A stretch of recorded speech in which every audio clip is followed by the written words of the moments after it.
Paninaim. The disappearance of Madeleine McCann remains one of the greatest mysteries of recent history. But what if some answers were hidden right in front of our eyes? There are 5 crucial pieces of evidence that could have changed everything. Clues that were overlooked, ignored, or never thoroughly investigated. Why did this happen? And what do these pieces of evidence reveal about the case that shocked the world? One of the most controversial pieces of evidence is Jane Tanner's account. She saw a man carrying a child shortly before Madeleine was reported missing. Her description was clear: a light-skinned man wearing simple clothes, holding a blonde girl in his arms. This sighting was the focus of investigations for years, but was suddenly dismissed. Authorities claimed to have identified the man as a tourist with his own son. However, the lack of concrete evidence left doubts. Does the story really end there? Another essential clue lies in the sniffer dogs brought to the scene days after the disappearance. The dogs, trained to identify the scent of blood and traces of a corpse, indicated specific points in the McCann apartment and in a car rented by the family weeks later. Despite the dogs' indications, the subsequent forensic examinations were inconclusive and the evidence was set aside. But what did these findings really mean? Why did the dogs point to these locations, and what might have been overlooked? Even more intriguing are the phone records from the night of May 3rd. The disappearance occurred in a busy resort, surrounded by small villages where people's routines were easy to notice. Even so, there are records of calls made from unknown numbers that night, calls that were never fully traced. Who was calling and why? These connections could be the key to understanding who was in the area and what their intentions were. And what about the reports of a mysterious car? Local residents claim to have seen a vehicle circulating near the resort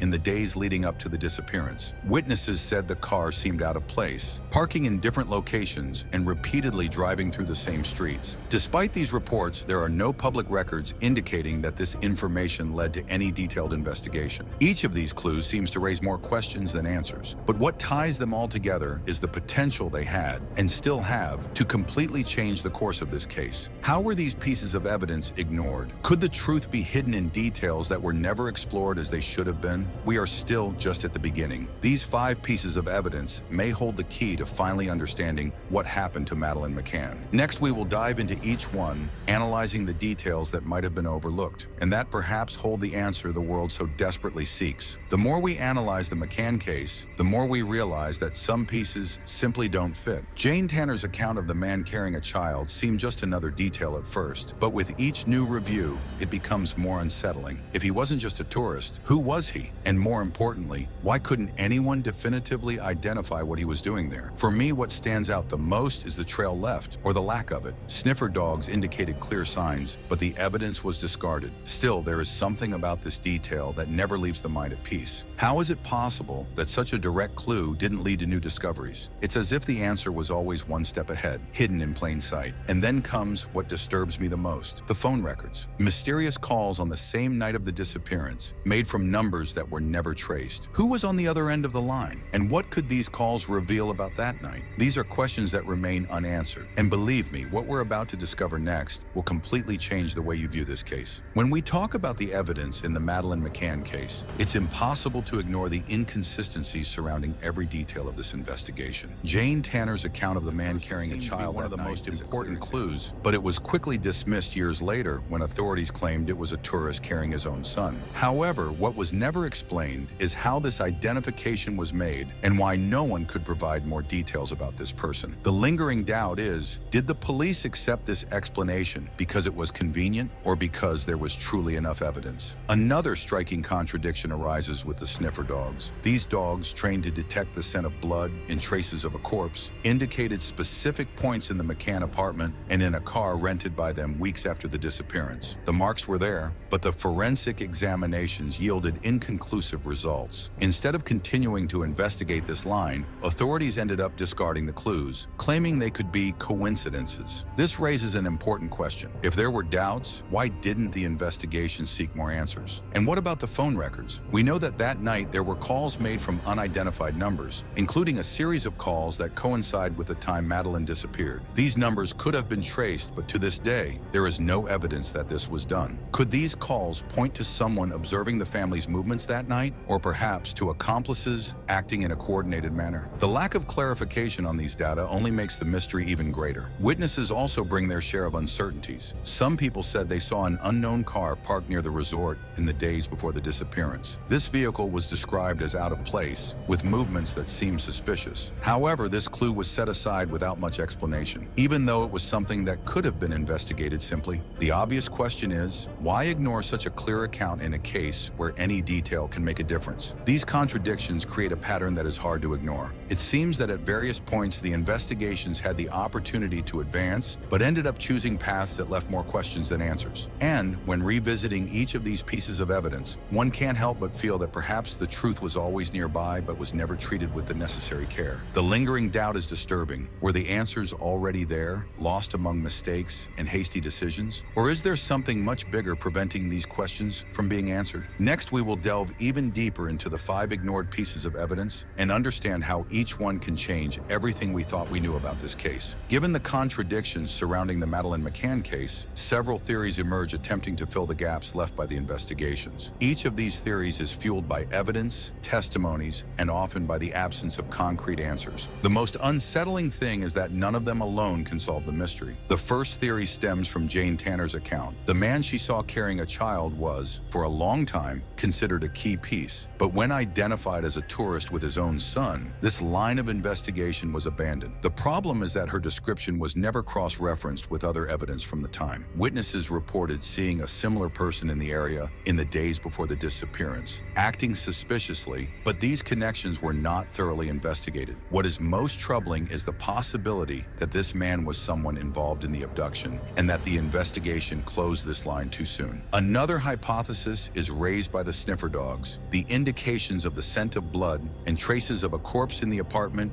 and the rented car weeks after raised suspicions about the McCanns themselves. This theory points to a possible domestic accident, followed by an attempt to cover up the incident. However, experts question the accuracy of the dogs and emphasize that no conclusive evidence was found. For many, this doesn't eliminate the possibility but raises a question. Did media pressure lead the investigation to follow this path just to find a culprit? The third theory is based on the phone records from that night. Calls made from unknown numbers at the time Madeleine disappeared suggest possible coordination between more than one person. If this is the case, who was involved and why weren't these calls traced more rigorously? For some independent investigators, these calls could indicate the presence of accomplices or even a broader scheme involving human trafficking. There is also the accident theory. Some believe that Madeleine could have left the apartment alone and had an accident near the resort. This possibility gained traction initially, but was quickly dismissed when no evidence was found. Truly covering the entire area? Residents of the region claim that some denser and harder to access parts were not adequately scoured in the first days. Finally, one of the most disturbing theories involves human trafficking networks. Experts point out that similar disappearances have occurred in tourist areas across Europe, especially in resorts frequented by families. This hypothesis suggests that Madeleine may have been the target of an organized scheme, but again, there is no concrete evidence to support this idea. What fuels this theory is the absence of clear clues, something that is often present in such cases. Each theory, no matter how frightening or unlikely it seems, is a reflection of the void left by incomplete investigations. When we look at the forgotten evidence and the unanswered questions, it's hard not to think that some of these lines of thought might be closer to the truth than we imagine. What is most troubling is that many of these clues could still be revisited. Phone records, witness accounts, possible connections to other disappearances. All of this remains as loose pieces of a puzzle that no one has managed to solve. Are we closer to finding the answer, or will the truth remain buried in the shadows of that tragic night? Revisiting the evidence in the Madeleine McCann case, a recent detail brought a new perspective and could change everything we thought we knew. Among the phone records from that fateful night, one call stood out. An unknown number, not belonging to any guest or resident in the area, was traced to a prepaid cell phone used in the resort area. This phone, previously ignored in the initial investigation, seems to have made a series of short calls at the exact time of Madeleine's disappearance. What makes this discovery so intriguing is that the number was linked to a second cell phone, also registered anonymously, located kilometers away on a road connecting Praia de Luz to another coastal city. This connection suggests that if there was an abduction, it may have been orchestrated by more than one person, operating in a coordinated manner. It's as if this movement was calculated to confuse any subsequent tracking attempts. But there's more. One of the cars described by local residents, seen parked near the resort in the days prior, was identified years later as belonging to a person with a criminal background background related to human trafficking. Although authorities initially dismissed the connection, a reanalysis of witness statements and vehicle records brought this car back to the center of the investigation. The driver was never formally interrogated,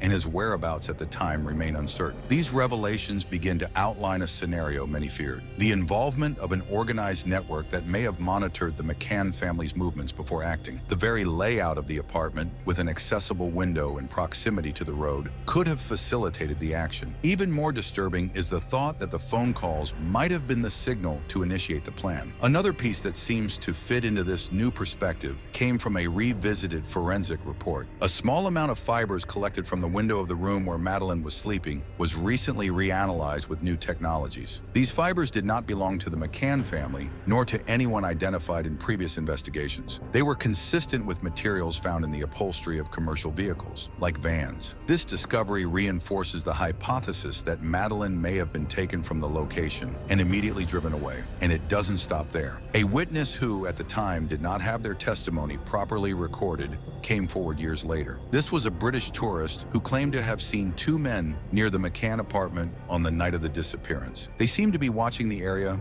and, according to her, acted nervously but discreetly. This account was never cross-referenced with other available data, such as the phone calls or the suspicious cars. All of this paints a picture that is both revealing and frightening. If these pieces had been connected from the start, perhaps we would have been much closer to understanding what happened that night. But for some reason, crucial details were set aside and are only now beginning to be revisited with the seriousness they deserve. This new line of thought not only reinforces the possibility that Madeleine was taken, but also suggests a level of planning that no one had imagined. More than ever, it's clear that the truth may be hidden in evidence that was always in front of us, waiting for the right moment to be revealed. And as these discoveries gain momentum, the lingering doubt is, why were these details forgotten for so long? Are we closer to the answer, or are we just scratching the surface of a mystery that still how this new information can finally change the course of this troubling case? Among all the new discoveries and revisited evidence in the Madeleine McCann case, one specific detail intrigued me. It was something small, almost imperceptible, but carrying enormous weight. A connection that, at the time, was ignored, and now emerges as a missing link, capable of changing everything we know. Why didn't anyone notice this before? I can't stop thinking about those fibers found in the window. They were different, displaced, belonging to something that shouldn't have been there. And when reanalyzed, they revealed a surprising connection. Could it be that, from the beginning, this clue was leading us to the responsible party, but was dismissed without the attention it deserved? As all these pieces start to connect, the feeling is the same as walking down a dark path. Each step brings a new shadow, but also a light that begins to reveal what was always hidden. And now, finally, we will uncover what this detail means and what it can reveal about that mysterious night. The disappearance of Madeleine McCann is not just one of the most enigmatic cases of recent history, but also a reflection of something bigger and more disturbing: the staggering number of missing children cases that remain unsolved. To understand the scope of this problem, it's essential to look at the numbers and the impact they have, not only on families, but on how we deal with truth and justice. Recent studies indicate that, on average, 87% of missing children cases in Europe are not fully resolved. This doesn't mean that all these children remain missing. Often they are found, but without clear explanations of what really happened. This statistic is alarming because it shows how inefficient or compromised investigations can be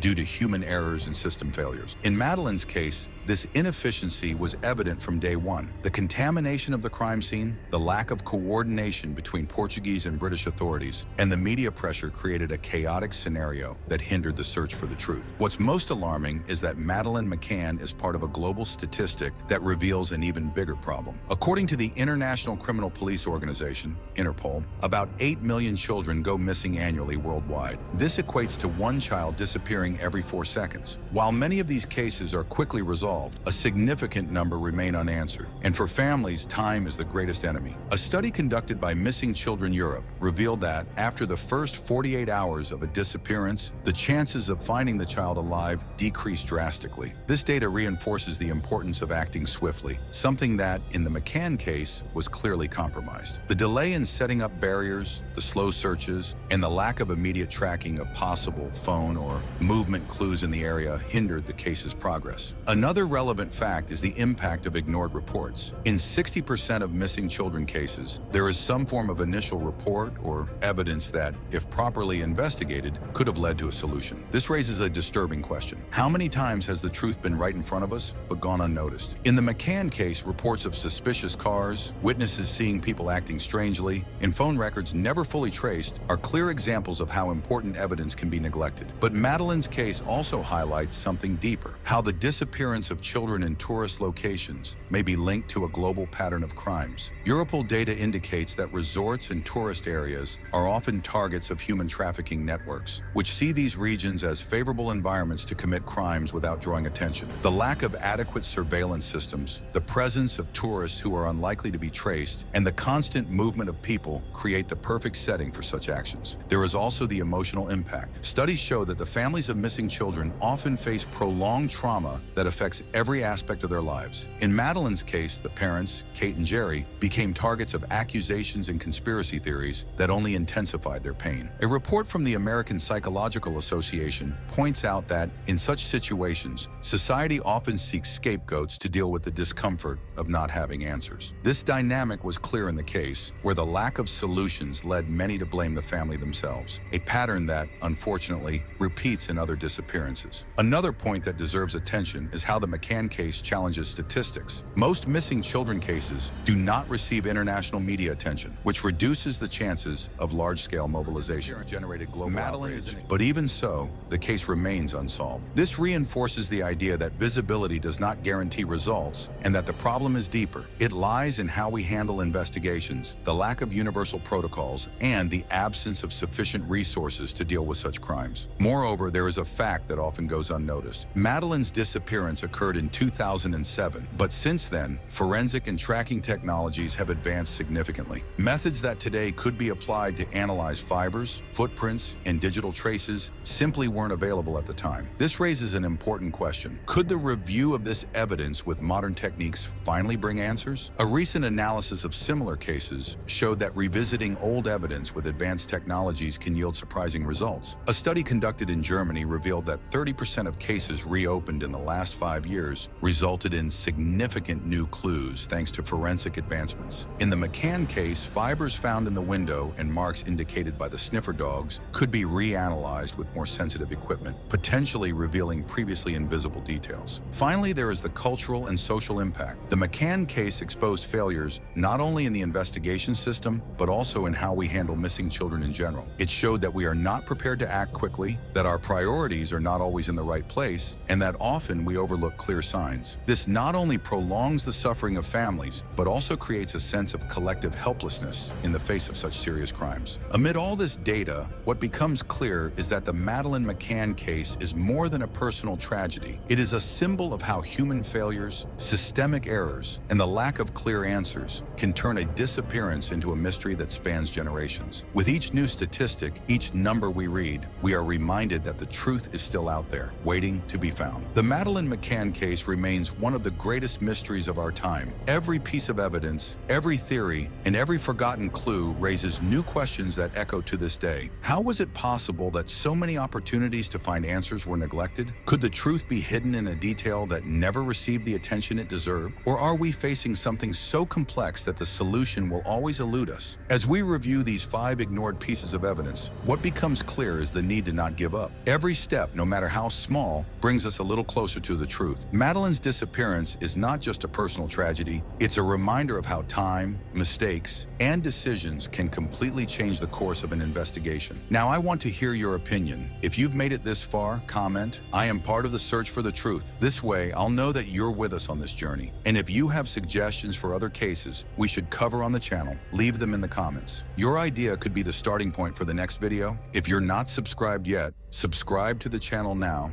and activate notifications so you don't miss the upcoming content. We're just beginning to unravel the darkest mysteries that challenge time and justice. On the final screen, you'll find a video that I know will keep you even more hooked. It covers another disappearance as disturbing as this one and may bring new perspectives to the stories yet to come. Click and continue with us in this tireless search for the truth.